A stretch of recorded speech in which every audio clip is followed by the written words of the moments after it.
Teresa and David. David. You see where they are? You see them? Yeah? That's the length of one stone. That's the length of the stone. 10 feet high, 7 feet thick, and this is the length. So how long is this one stone? Any guesses? It's not a trick question. 50 feet. 50 feet. How much? 20 meters. That's a very fine guess. How much? He's close.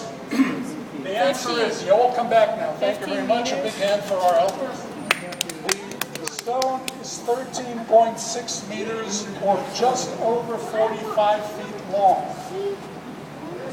What does that mean? If you travel in Jerusalem and you see the city buses, the green Egged city buses, not the double but the single, this one stone is slightly longer than a single Egged bus. Wow. If this is 20 tons, how much does this weigh?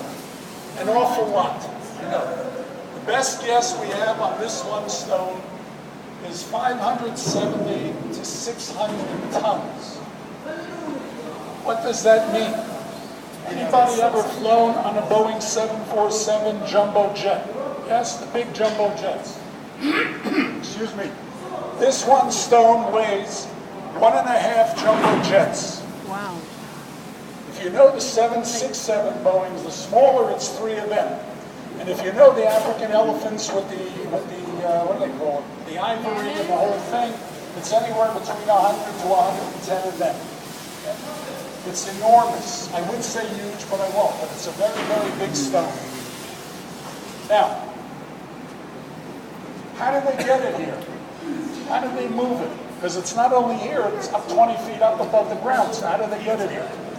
When I took the course by the foundation that runs the tunnels to be a guide, we had Professor Dan Bod, who oversaw all the excavations here and was chief archaeologist of Jerusalem.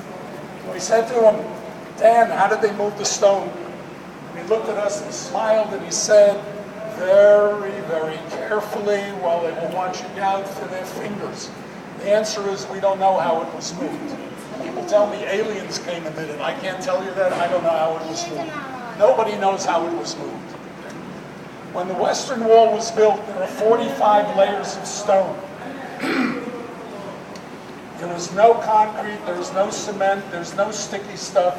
It's simply the weight of the stone, one on top of the other. Okay? And when the wall was built, every layer was moved back 2 centimeters, which did 2 things. It made it much more stable, and when you looked up at it, unlike a modern skyscraper, it did not look like it was falling down on you because it was recessed, stepped back. When you're in the plaza, what you see at the Western Wall there is 28 layers of stone, and the top 3 or 4 are recent, last 2 centuries fixing. That means in the plaza you see 1/8 of the wall, and in the plaza you see 28 out of 45 layers of stone, which means you're seeing 60% of the actual height in the plaza, and 40% is below ground. So what you see outside is completely misleading as to how grand and how glorious this wall is. Much, much bigger than you can imagine. Okay? Now, when it was built, it was here. So why do we have stone? Why do we have holes in the wall? It wasn't so the Romans could climb the wall for exercise. That's not what it was for. No. What we do know is that about 1,600 years ago, after the Romans came the Byzantines, the Greeks from Constantinople, they wanted to flood this entire area and turn it into a reservoir or a pool, because water is terribly important in Israel. You must save water whenever you can, and you have cisterns and reservoirs everywhere. So they came along and they put plaster on the Western Wall. It's all limestone, comes from north of the Damascus Gate, so limestone, the water would have gone straight through. So they plastered the Western Wall. But the wall is so smooth that their plaster would not stick to the Western Wall. So what did they do? If you could all move off the wall, please. They made holes in the wall.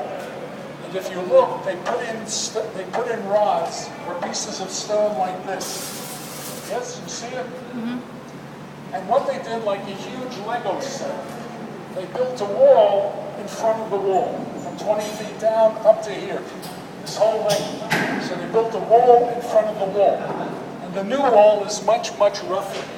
And over there you can see the actual plaster that they put onto the new wall. And that sealed the wall. They would flood the whole area and turn it into a pool and turn it into a lake or a reservoir.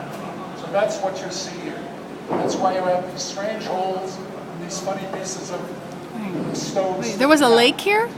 There was a lake here? Down below, up to this level. So 2,000 years ago, we wouldn't have been on the sunshine and blue skies. We would have been on the water. Because the water came up to this level at least. Because this whole area was flooded. Okay? So that's what you have here. This is called the Grand Course because there are 4 huge stones here, 118 feet long. 4 stones, we don't know why they're here. 13.6 meters.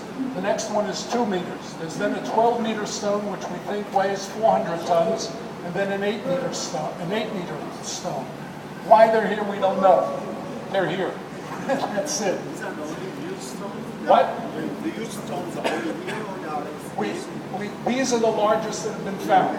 Wait, We haven't found anywhere else like this size. what was the point of having a lake here, a rereservoir? It was for drinking to water? save water. To save water. Oh. Because in Israel you must save water because you get water in 6 months and you have to save it for the other 6 months. If you don't save it, you're out of luck. Oh. And if it doesn't rain, you're out of luck.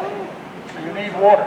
It's not the problem today. It was because Israel leads the world in desalination so that water is less of an issue. So this is the grand course of the stones, these 4 huge stones, and that's what I can tell you.